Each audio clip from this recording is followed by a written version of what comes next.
Hey guys, I'm Ezra Anderson. I'm the founder of Affinity Revolution, and I'm so excited to introduce our complete beginner's guide to Affinity Designer.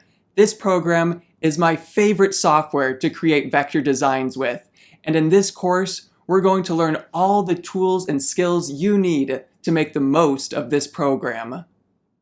We'll start off by learning the basics of this software, like artboards and colors. Then we'll progress to more advanced skills, like the pen tool.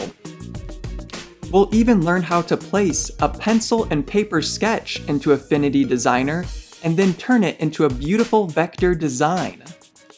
We'll also learn how to design your own logos from scratch.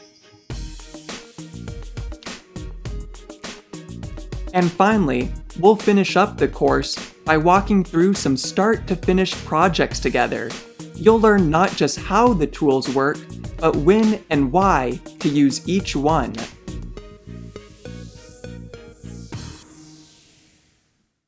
There is so much good information in this course.